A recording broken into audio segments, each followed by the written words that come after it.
ETV Telugu stories. మా ఛానల్ని subscribe చేసుకోండి. అలానే ఈ వీడియోని లైక్ చేయండి, షేర్ చేయండి. కొన్ని సంవత్సరాలు గడిచిన తర్వాత సుధాకర్కి గవర్నమెంట్ జాబ్ వస్తుంది. అన్నపూర్ణ, లత చాలా సంతోషిస్తారు. అమ్మా, మన కష్టాలన్నీ ఇక నుండి పోయినట్టే. మనకి మంచి రోజులు వచ్చాయి. నువ్వు చెల్లి నా కోసం కష్టపడింది చాలు. మీరిద్దరూ ఇంకా ఏ పనికి వెళ్ళకండి. చెల్లిని బాగా చదివించి నాలా ఉద్యోగం చేయిస్తాను. నాన్నగారి ఆశయం నెరవేరుస్తాను. కాకపోతే నాకు వచ్చిన ఉద్యోగం మన జిల్లాలో కాదమ్మా, చాలా జిల్లాలు దాటి వెళ్ళాలి. మీరు కూడా నాతో పాటు వచ్చేయండి. మధ్యలో ఆపేసిన లత చదువు అక్కడే చదువుకుంటుంది. ఈ ఇల్లు మీ నాన్న జ్ఞాపకార్థం బాబు. ఈ ఇంటిని విడిచిపెట్టి నేను ఎక్కడికి రాలేను. చెల్లి చదువంటావా? అది చదువుతానంటే దాన్ని ఇక్కడే చదివించు. సరే అమ్మా, మీకెలా అనిపిస్తే అలా చేయండి. నెల నెల ఇంటి ఖర్చులకు డబ్బులు పంపిస్తాను. లత, ఇంక ఎంతకాలమని చదువుకోకుండా ఉంటావు? నాన్నగారి ఆశయం మనం నెరవేర్చాలి కదా. నీ చదువుకి ఎంత ఖర్చైనా నేను భరిస్తాను. నువ్వు కన్ఫామ్గా చదువుకొని నాకన్నా మంచి జాబ్ తెచ్చుకోవాలి. నీ కాళ్ళ మీద నువ్వు నిలబడాలి. ఈ కాలంలో ఆడపిల్లలకి చదువు చాలా ముఖ్యం. చదువుకుంటే ఎక్కడైనా సరే చాలా ధైర్యంగా బతికేస్తారు. ఈ పరిస్థితుల్లో నాన్నే గనక బతుకుంటే నువ్వు చదవనన్నందుకు ఆయన ఎంతో బాధపడేవాడు అని చెప్పి సుధాకర్ లతాని చదవమని ఒప్పిస్తాడు. సుధాకర్ జాబ్ చేసుకోవడానికి వెళ్ళిపోతాడు. మరోవైపు లత తన చదువు కొనసాగిస్తుంది. సుధాకర్ నెల నెలా ఇంటికి వచ్చి లత చదువు కోసం, ఇంటి ఖర్చుల కోసం తన తల్లికి డబ్బులు ఇస్తూ ఉంటాడు. అలా కొన్ని సంవత్సరాలు గడిచిపోతాయి. సుధాకర్ యథావిధిగా తన తల్లిని చెల్లిని చూడ్డానికి ఇంటికి వస్తాడు. లత చదువుకుంటూ ఉంటుంది. లతని చూసిన సుధాకర్, లత, స్టడీస్ ఎలా సాగుతున్నాయి? బాగా చదువుకుంటున్నావా? చదువుతున్నానన్నయ్య.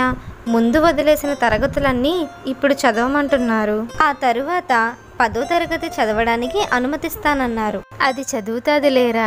ఉద్యోగరీత్యా నువ్వు ఒంటరిగా ఉంటున్నావు కదరా. అక్కడ నీ ఆలనా పాలన చూసిన వారు ఎవ్వరూ లేరు.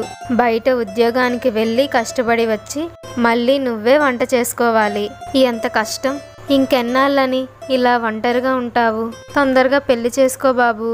నా పెళ్లి కన్నా ముందు చెల్లిని చదివించాలి, ఉద్యోగం చేయించాలి. చెల్లికి పెళ్లి చేశాక ఆ తర్వాత నేను పెళ్లి చేసుకుంటానమ్మా. ఇప్పుడు పెళ్లి చేసుకుంటే వచ్చే అమ్మాయి ఎలా ఉంటుందో మనకు తెలియదు. ఇప్పుడు సాగుతున్నట్టు ఆ తరువాత మనకి సాగకపోవచ్చు. అందుకు ఈ పెళ్లి మాటను పక్కన పెట్టు. అదేంట్రా అలా అంటున్నావు? ఏ వయసులో జరగాల్సిన ముచ్చట ఆ వయసులో జరగాలి. నా కోసమైనా పెళ్లి చేసుకోరా సుధా. పెళ్ళైనా సరే నువ్వు నన్ను మీ చెల్లిని బాగా చూసుకుంటావనే నమ్మకం ఉంది అని చెప్పి అన్నపూర్ణ సుధాకర్ని పెళ్లికి ఒప్పిస్తుంది. అన్నయ్య పెళ్ళా? అయితే మొత్తం సందడంతా నాదే అని అంటుంది లత. కొన్ని రోజులకి అన్నపూర్ణ రమ్య అనే ఒక మంచి అమ్మాయిని చూసి సుధాకర్కి ఇచ్చి పెళ్లి చేసేస్తుంది. ఒకరోజు అందరూ ఒకే దగ్గర ఉంటారు. అప్పుడు సుధాకర్, రమ్య, నాకు లీవ్స్ అయిపోయాయి. నేను జాబ్కి వెళ్ళాలి. నాతో పాటు నిన్ను తీసుకువెళ్ళొచ్చు. కాకపోతే జిల్లాలు మారుతూ ఉండాలి. వర్క్ ఎక్కువగా ఉంటే అప్పుడప్పుడు ఇంటికి కూడా రాను. అక్కడ నిన్ను ఒంటరిగా వదిలేలేను కదా. కాబట్టి నువ్వు అమ్మకి చెల్లికి తోడుగా ఉండు. అమ్మ నీకు సహాయంగా ఇంట్లోనే ఉంటుంది. చెల్లి చదువుకోవడానికి వెళ్తుంది. కాబట్టి నీకు పెద్దగా పనేమీ ఉండదు. నేను ప్రతి నెల మిమ్మల్ని చూడడానికి వస్తూ ఉంటాను. ఈ విషయం నాకు పెళ్లికి ముందే చెప్పారు కదండి. చెప్పాననుకో, కానీ మళ్ళీ ఒకసారి గుర్తు చేస్తున్నాను. ఆ తరువాత సుధాకర్ ఉద్యోగానికి వెళ్ళిపోతాడు. ఒకరోజు అన్నపూర్ణ ఇల్లు తుడుస్తుండగా రమ్య అక్కడికి వచ్చి, అత్తయ్య గారు, నేనుంటుండగా మీరు ఇల్లులు తుడుస్తారా? ఈ విషయం మీ అబ్బాయికి తెలిస్తే ఇంకేమైనా ఉందా? ఇంతకాలం మీరు కష్టపడ్డారు, అది చాలదా? ఇప్పుడు నేను వచ్చాను కదా, నేను చేస్తానులేండి. ఆ చీపిరి నాకిచ్చి మీరు వెళ్ళి విశ్రాంతి తీసుకోండి. మన ఇంటి పనులు మనం చేసుకోవడంలో తప్పేముందమ్మా? ఇంటికొచ్చిన కొత్త కొడలివి, నీకప్పుడే ఈ పనులెందుకమ్మా? కొద్ది రోజులు అవ్వని, అప్పుడు చేద్దువు కానిలే. లతా నేను ఉన్నాం కదా, మేమిద్దరం చేస్తాంలే. పర్లేదు అత్తయ్య, అన్ని పనులు నేనే చేసేస్తాను. మీ అబ్బాయి మిమ్మల్ని బాగా చూసుకోమని పదే పదే చెప్పారు. ఆయన ఉన్నప్పుడు మిమ్మల్ని ఎలా చూసుకుంటారో నేను అంతకన్నా బాగా చూసుకుంటాను. మీరు వెళ్ళి విశ్రాంతి తీసుకోండి అత్తయ్య గారు, నేను ఇంట్లో పనులన్నీ చేసేస్తాను. అప్పుడు రమ్య తన మనసులో, నా సంగతి మీ తల్లి కూతుర్లిద్దరికీ ఇంకా పూర్తిగా తెలీదు. మీ ఇద్దరికి ముందుంది ముసళ్ళ పండగ. ఈ రమ్య అంటే ఏంటో నిరూపిస్తాను. ఇంకా ఏంటత్తయ్య గారు అలానే చూస్తున్నారు, వెళ్ళి విశ్రాంతి తీసుకోండి. అప్పుడు అన్నపూర్ణ తన మనసులో, అబ్బా, నా కోడలు ఎంత మంచిది, నన్ను ఏ పని చేయనివ్వకుండా తనే అన్నీ చేసేస్తుంది. నేను చాలా అదృష్టవంతురాల్ని అని మురిసిపోతూ గదిలోకి వెళ్ళిపోతుంది అన్నపూర్ణ. అన్నపూర్ణ గదిలోకి వెళ్ళిపోయాక రమ్య, పని మనిషి లాంటి కోడలు దొరికిందని మురిసిపోతున్నావా? కొత్తగా పెళ్ళైన కొడుకు కోడలు ఒకే దగ్గర ఉండాలని కనీసం ఇంగిత జ్ఞానం కూడా లేదు ఈవిడికి. ఇదే పరిస్థితి ఈవిడి కూతురికొస్తే ఊరుకుంటాదా? ఆయనేదో తెలియక రమ్య ఇక్కడే ఉంటాది అనంటే కొడుకుకి నచ్చచెప్పి ఆయనతో నన్ను పంపించకుండా ఈవిడ స్వార్థం కోసం నన్ను ఇక్కడ ఉంచేసుకుంది. ఆయన అంత దూరాన ఉండి కష్టపడి డబ్బులు పంపిస్తే ఈ తల్లి కూతుర్లిద్దరూ తయారుగా కూర్చొని తినడానుకున్నారు. ముందు ముందు ఈ రమ్య విశ్వరూపం ఏంటో మీకు చూపిస్తాను. నాకు టైం వచ్చేంత వరకు మీ తల్లి కూతుర్లిద్దరికీ ఈ ఇంట్లో బాగా సాగుతుంది అని అనుకుంటుంది రమ్య. ఆ రోజు సాయంత్రం లత కాలేజ్ నుండి ఇంటికి వస్తుంది. రమ్య లత దగ్గరికి వెళ్ళి, ఏమ్మా లత, ఈ చదువుల వల్ల బాగా అలసిపోయినట్టున్నావు, తినడానికి ఏమన్నా చేసి పెట్టమంటావా? పర్లేదులే వదినా, ఏముంటే అదే తింటాను. అలాగే అంటావు, ఆడపడుచు అర్ధమగుడు అంటారు కదా పెద్దలు. నిన్ను బాగా చూసుకునే బాధ్యత నాది. ఇంతకీ ఇప్పుడు ఏం చదువుతున్నావు? మొన్ననే 10th పక్కూర్లో కంప్లీట్ చేశాను వదినా. ఇప్పుడు పట్నంలో చదువుకుంటున్నాను. ఓ అవునా, సరేలేమ్మా, బాగా చదువుకో. రమ్య తన మనసులో, దీనికేమి, ఎక్కడికైనా వెళ్ళి చదువుతాది. డబ్బులేమైనా దీనిదా దీని అమ్మదా? తేరగా వచ్చిన మా ఆయన సొమ్మే కదా. తల్లి కూతుర్లిద్దరూ మా ఇంటిపై పడి తినడమే కాక చదువు కోసం ఎంత డబ్బు ఖర్చు పెట్టిస్తున్నారు.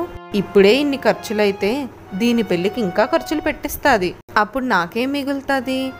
అమ్మో అమ్మో, లేదు, అలా జరగనివ్వను. అసలు ఆ పరిస్థితులు రాకముందే నేను జాగ్రత్త పడాలి అని అనుకుంటుంది రమ్య. ఒకరోజు అన్నపూర్ణ పక్కింటి సుజాతాని కలవడానికి వెళ్తుంది. రా అన్నపూర్ణ, వచ్చి కూర్చో. మా ఇంటికి వచ్చి చాలా రోజులయ్యింది. ఏమీ లేదు సుజాత, మామూలుగా మాట్లాడడానికి వచ్చాను. అవునా? నిన్ను ఎప్పుడు అడిగినా నాకు సమయం లేదు, తీరిక లేదు అని అంటావు. ఇదంతా నా కోడల వల్లే. తను వచ్చింది కాబట్టి నాకు ఈ సమయం దొరుకుతుంది. అవునా? నీ కోడలు అంత మంచిదా? చాలా మంచిది. మా ఆయన చనిపోయాక నేను ఎన్నో కష్టాలు పడ్డాను. ఇప్పుడు కోడలి రాకతో నేను చాలా ఆనందంగా ఉన్నాను. అదృష్టవంతురాలివి అన్నపూర్ణ. కొడుకుకి ఉద్యోగం, మంచి కోడలు ఇంటికి వచ్చింది. నా కోడలు ఉంది. పెళ్ళైన వెంటనే నా కొడుకుని తీసుకొని వేరే కాపురం పెట్టించింది. నిజంగా నీ కోడలు చాలా మంచిది. నీ కొడుకు దగ్గర కాకుండా నీ దగ్గరే ఉంటుంది. చేసుకున్న వాళ్ళకి చేసుకున్నంత. సరే సుజాత, బాధపడకు, నీకు కూడా మంచి రోజులు వస్తాయిలే. ఇక నేను ఇంటికి వెళ్తాను, రమ్య ఒక్కతే ఉంటుంది అని చెప్పి అన్నపూర్ణ ఇంటికి వెళ్ళిపోతుంది. అన్నపూర్ణ వెళ్ళిపోయాక సుజాత రమ్య మంచితనం కోసం ఆ ఊర్లో ఉన్న ఆడవాళ్ళందరికీ చెప్తుంది. ఒకరోజు సుధాకర్ ఇంటికి వస్తాడు. అమ్మా, ఏంటి ఊర్లోకి రాగానే అందరూ రమ్య గురించి తెగ పొగిడేస్తున్నారు? రమ్య మీ ఇద్దరిని బాగా చూసుకుంటుందంట, ఇంటి బాధ్యతలు నెరవేరుస్తుందంట. రమ్య ఇంటి కోడలుగా బాధ్యతలన్నీ తీసుకుంది. నిజంగా తను వచ్చాక నాకు చెల్లికి అన్ని విషయాల్లో సాయంగా ఉంటుంది. అలా అయితే మంచిదేనమ్మా. నేను ఇంటికి వచ్చి ఉండి వెళ్ళిపోవడమే అయిపోతుంది. అందుకే ట్రాన్స్ఫర్ల కోసం ట్రై చేస్తున్నాను. ఒకవేళ దగ్గరలో కనుక వస్తే అందరం కలిసి ఉండొచ్చు. ఇంతకీ చెల్లి చదువు ఎలా సాగుతుందమ్మా అని వాళ్ళు మాట్లాడుకుంటూ ఉండగా రమ్య సుధాకర్ కోసం మంచినీళ్లు తీసుకొస్తుంది. రమ్య, మన ఊర్లో వాళ్ళందరూ నీకోసమే చెప్పుకుంటున్నారు, నువ్వు చాలా మంచి కోడలువని. నిజంగా అమ్మా, రమ్య మన ఇంటికి రావడం మన అదృష్టం. అది సరేగానమ్మా, లత ఏది? కాలేజ్ నుండి ఇంకా రాలేదా? అది పెద్ద కాలేజీ కదా బాబు. మార్కులు బాగా రావాలంటే అవేవో స్పెషల్ క్లాసులంట. వాటి వల్ల ఎప్పుడూ ఆలస్యంగానే వస్తుంది. పోనీలేమ్మా, చదువు ఎలాగో ఆలస్యమైంది. ఇప్పుడైనా ఏ ఆటంకం లేకుండా చదువు బాగా కొనసాగుతుంది. నాలానే చెల్లి కూడా ఒక మంచి ఉద్యోగం సంపాదించేస్తే మనకింకదే చాలు అని వాళ్ళిద్దరూ మాట్లాడుకుంటూ ఉంటారు. ఈ మాటలన్నీ వింటున్న రమ్య తన మనసులో, అసలు ఏ మనిషి ఇతను? పెళ్ళైన ఇన్ని రోజులకి ఇంటికి వచ్చాడు. ఇతని కళ్ళకి నేను కనిపించననుకుంటా. ఎంతసేపు అమ్మ చెల్లి అనుకుంటూ ఉంటాడు. ఎప్పుడు చూసినా చెల్లి చదువు, చెల్లి భవిష్యత్తు, చెల్లి ఉద్యోగం, చెల్లి పెళ్ళి అనుకుంటూ ఉంటున్నాడు. అరే, నేను ఎంతో కష్టపడి అందరి దగ్గర మంచి పేరు తెచ్చుకున్నాను. ఆఖరికి రమ్య మంచిది అని ఏదో ఒక చిన్న మాట అనేసి వాళ్ళమ్మ చెల్లి కోసం ఆలోచిస్తున్నాడు. ముందు ఈ ముగ్గురిని విడగొడితేనే నేను మా ఆయనతో ఉండొచ్చు. నెమ్మదిగా వీళ్ళ ముగ్గురిని విడగొట్టే ప్రయత్నం చేస్తూ ఉండాలి. ఇంటికి పెద్దనని చెప్పుకోవడం కాదు, నన్ను తీసుకువెళ్ళమని వాళ్ళ అబ్బాయికి నచ్చజెప్పొచ్చు కదా. ఎంతసేపు ఈవిడ కూతురి సుఖం కోసం నన్ను ఇక్కడ బలి చేసేస్తున్నారు. ముందు మా ఆయనకి బుద్ధి లేదు. అసలు నీ ఉద్దేశం ఏంటని ఇప్పటికొచ్చి నన్ను అడగలేదు. ఏదో ఉద్యోగం ఉంది కదా, బాగా బతకొచ్చు అని ఆశపడి పెళ్లి చేసుకున్నాను.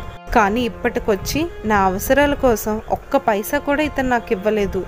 ప్రతి చిన్న అవసరానికి వీళ్ళమ్మని అడగాల్సి వస్తుంది. ఈ ఇంటి పెత్తనం నాకు పూర్తిగా రావాలి అంటే వీళ్ళందరినీ ఇంకెంత నమ్మించాలో ఏంటో అని అనుకుంటుంది రమ్య. ఆ తర్వాత ఏం జరిగిందో నెక్స్ట్ ఎపిసోడ్లో తెలుసుకుందాం.